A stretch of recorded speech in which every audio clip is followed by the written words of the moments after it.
With under 72 hours left of the transfer window and the demand for a forward growing stronger, the question every Arsenal fan is asking is the same one. Who are we going to sign? So today we'll get the latest on the forward developments, discuss the intriguing details behind the Mikel Merino deal, find out about Arsenal's surprise here we go, and discuss a controversial move for a potential Premier League forward.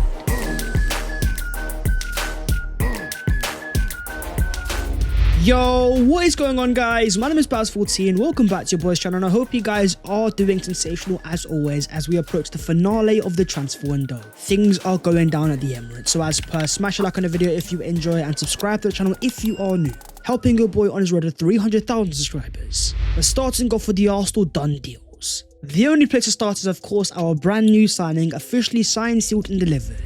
As Arsenal announced ready to achieve big things together, welcome to Arsenal Mikel Merino. It's Merino, not Moreno. I've been told enough times, so I'm going to get it right this time. There was no fancy announcement. Instead, Arsenal doing it in the old school fashion. A simple video of him alongside his Arsenal teammates. No gimmicks, no messing about, it's simple, it's to the point. And in terms of his Arsenal number, he's taking over the number 23, previously worn by Albert Sambi Lokonga. But what does Mikel Arteta think?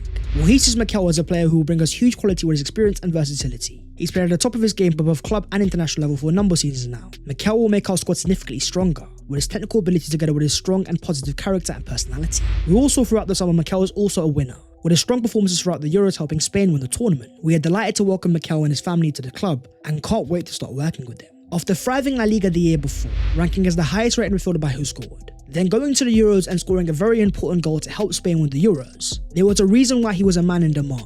Both Barcelona and Atletico Madrid making proposals, Sociedad trying as hard as they can to keep the player. But one thing that's always been clear is that Arsenal has been his priority. Not only because he wanted to work alongside Mikel Arteta, but as you can see here, he was a boyhood gooner. Pictured in an old school Arsenal kit, his dream has now come true. As Merino says, one holiday my parents came home and gifted me the full Arsenal kit. I remember being over the moon and wanted to take pictures as if I was a professional. I was there like the boss of the players. It's funny how right now I'm achieving a dream of playing for a huge club and how life works. Those pictures are from 20 years ago. The dream has indeed come true, as Merino posed in his official Arsenal kit. And he's not just got history with the club itself, but also with a certain player. We are talking his former teammate at Real Sociedad, Martin Odegaard, who after leaving them at the end of his loan spell, Merino once said, "Looking forward on the field and not seeing you between the lines is really weird to me. It was nice playing in the middle with you. Wish it would have lasted a little longer." Now we're going to see an Emirates Stadium reunion. As Merino says on Odegaard, "Yes, we've exchanged some messages a few days ago. He told me that he was really happy for me to take this next step in my life. It was amazing sharing the pitch with him back in the day. I have a lot of good memories of a connection. Hopefully we can have an even better connection here." Signed for a deal worth £30 million on a 4-year Arsenal contract, Merino is coming to the Premier League with a point to prove. Having previously been for Newcastle in 17-18, he was still only 21, and despite finding his feet eventually, he left only after a year because he was homesick, going back to La Liga and re-establishing himself as a star, finding his role as a left number 8 in a 4-3-3. In doing my research and watching him play, I've come across one conclusion. If Mikel Arteta could create his own left number 8 in a lab, the profile would be of Mikel Merino. 6'3" and an aerial powerhouse, winning 5.2 aerial duels per 90 last season, left-footed with natural technical quality, able to thrive in the half space and provide precise crosses, and of course the infamous duel winning, with a whopping 326 won last season, not only the highest in La Liga but also the highest in Europe. Mikel Arteta will no longer be upset with the duels, because Merino does not lose them. Another thing that's gone under the radar is his ball carrying ability. Going back all the way to his last stint in the Premier League, Merino was completing 1.2 dribbles per game at a very high 70% success rate, being one of only 3 players in the Premier League to have dribbled past Virgil van Dijk between 2017 and 2019. And here he was alongside his new Arsenal teammates, very intriguingly sat next to a certain Gabriel Martinelli, who many fans believe will be the biggest beneficiary of this deal, to finally have a stable left number 8 again. A profile similar to what he had in Granit Xhaka, Merino is even more comfortable in that final third, able to provide an overlap and move Martinelli centrally. Arsenal are adding a profile they didn't have last season, but at the same time there's also a midfield outgoing. As Fabrizio Romano confirmed the surprise news out of nowhere, Fabio Vieira to Porto, here we go. A done deal for the midfielder to return to Porto on loan, with no buy option included. A straight loan as Porto will cover Fabio's salary. Then he was confirmed back as a Porto player, given the very important number 10 shirts. At 24 years of age, Fabio Vieira only has 25 league starts to his name in his entire career, a sign that he desperately needs more first name experience. Porto for me is the perfect loan, by going back to his boyhood club that he's already had time at, where in 2021-22 he had 6 goals and 14 assists in only 15 league starts. The fact that this is a dry loan tells me that Arsenal see him still as a part of their first team future. They want him to get minutes and he's guaranteed that at Porto, one way or another. As Fabrizio confirms, Arsenal have included the following details in a Fabio Vieira loan move. a loan fee based on objectives and specific conditions that Porto will have to match during the season. There's also a penalty clause included if Fabio doesn't play at least 50% of their matches, which either guarantees more money for Arsenal or more minutes for Fabio Vieira. This loan move is a win-win. But talking of departures, we've also got some breaking news regarding Aaron Ramsdale. In the summer, after being chased by quite a few Premier League sides, things were happening at Southampton. After a move for Justin Bigelow fell through, after he failed his medical, reports then confirmed that Southampton were back in for Aaron Ramsdale. And that's where things escalated. Aaron Ramsdale to Southampton, here we go. Deal in place after official bid revealed early today. The fee will be around £25 million plus add-ons included, agreed with Arsenal. Arsenal are now prepared to go for Joan Garcia for Espanyol in the next 24 hours. Despite Arsenal being open to a loan deal, Arsenal have got the permanent £25 million in the bank, equaling what they paid for Ramsdale in the first place, for a player that helped Arsenal reach the Champions League football and then fight for a title. At 26 years of age, it's time for him to play some first-team football. As far as replacements though, Arsenal won't be signing a former goalkeeper. Despite Wojciech Szczesny being available on a free transfer after leaving Juventus, at only 34 years of age we got the breaking news that he's actually chosen to retire from professional football. Instead, the name is of course Joan Garcia of Espanyol, who as Fabrizio has confirmed Arsenal have 100% agreed personal terms on. Fabrizio now confirms that Arsenal are ready to make that move within the next 24 hours. But with Ramsdale leaving, there's also room for a homegrown goalkeeper too. That's where you've got this report from the Gunner blog. Arsenal are exploring a deal to sign 22-year-old Wigan goalkeeper Sam Tickle. The England under-21 internationals emerged as a preferred candidate for the third-choice goalkeeping role, along with Wolves' goalkeeper Dan Bentley. Having thrived for Wigan last year in his first breakthrough year with 46 league appearances and 52 in all competitions, then going on to be named the Wigan Player of the Year for 2023-24. As much as he has potential, would he want to come to Arsenal and be a third choice? But from one Englishman to another, let's talk about Eddie Nketiah, as one of the longest sagas of the summer has finally come to a conclusion. First it was Marseille, then it was Nottingham Forest, but his final destination is going to be Crystal Palace. As Fabrizio confirmed, Eddie Nketiah to Crystal Palace, here we go. A deal in place between the clubs for £25 million fixed fee, plus £5 million in add-ons. Nketiah has already accepted to join Crystal Palace 2 days ago, and he's now set to complete medical test. A permanent move as Arsenal wanted, and the green light has arrived. Having rejected a move to Nottingham Forest despite Arsenal agreeing terms, as Fraser Fletcher confirmed, staying in London was the key for Eddie's proposed move to Crystal Palace. Still going to be on massive wages, one of Palace's record signings. The fact they've already got a certain Jean-Philippe Mateta, yet still willing to spend £30 million on Eddie, it's a sign of how highly they rate the player.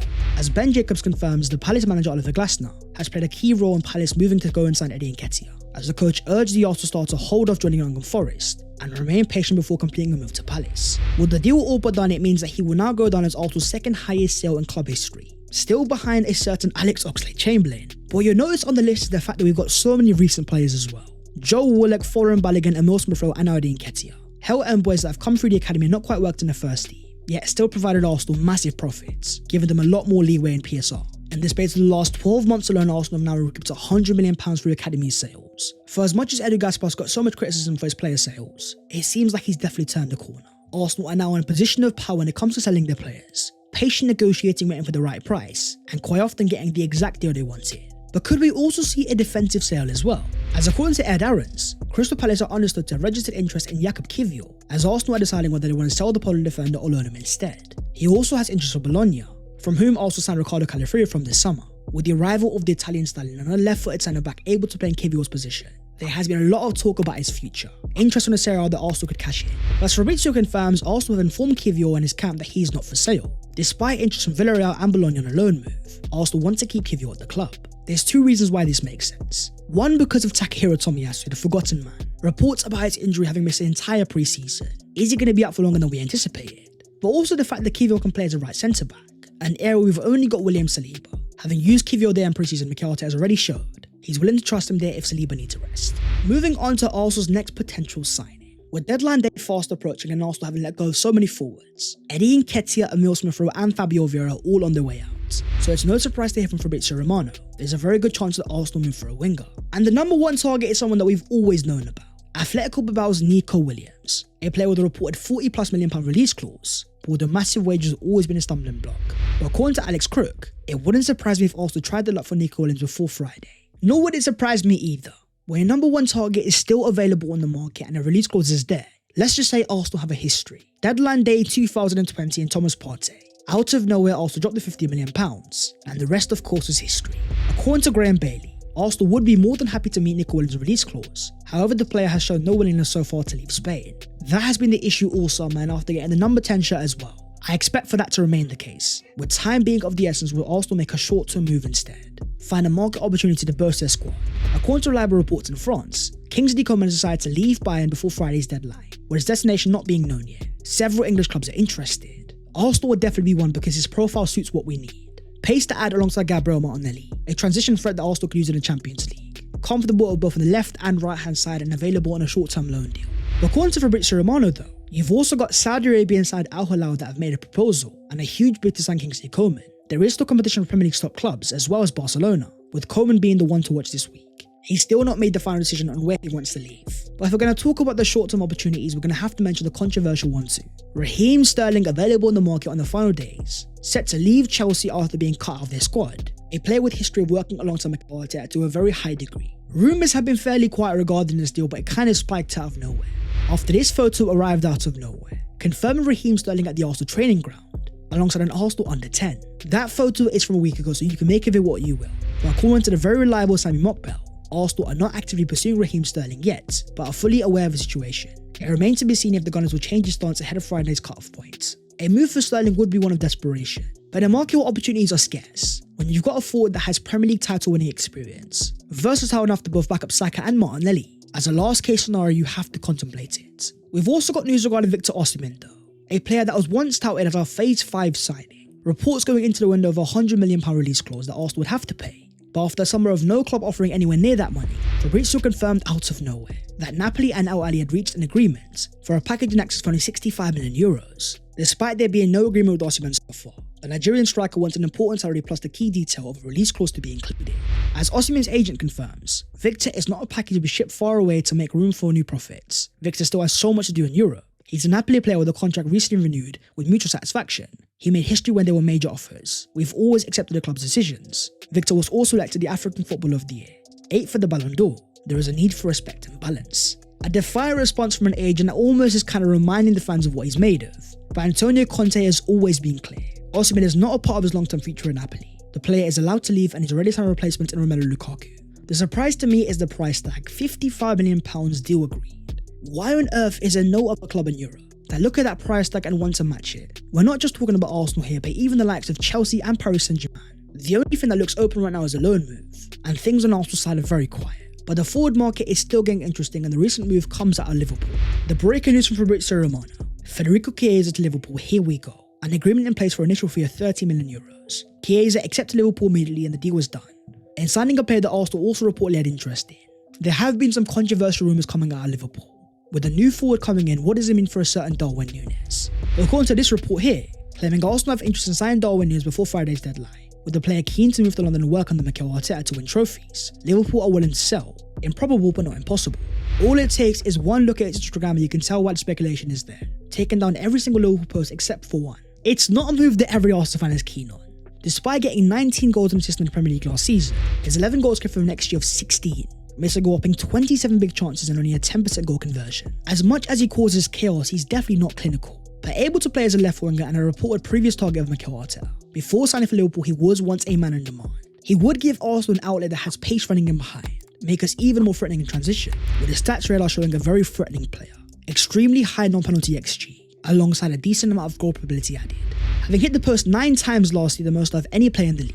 Looking at his running XG over the past 2 seasons, a look into his post-shot XG shows, despite firing off shots that are actually of a decent XG, his goals are well below, suggesting he's potentially been unlucky. Essentially, post-shot XG is the chance of the goal going into the back of the net once the player takes a shot. The higher the XG, the higher quality of finish. It's a very similar trend to what we've seen previously with Kai Havertz, a player out of confidence that was missing chances, now at Arsenal and thriving more than ever before, but has now confirmed with the reliable team is in ticks. I am 99% sure there is no interest from us in Darwin Nunez. Interest has been denied, so we'll see what happens there, but the question remains open.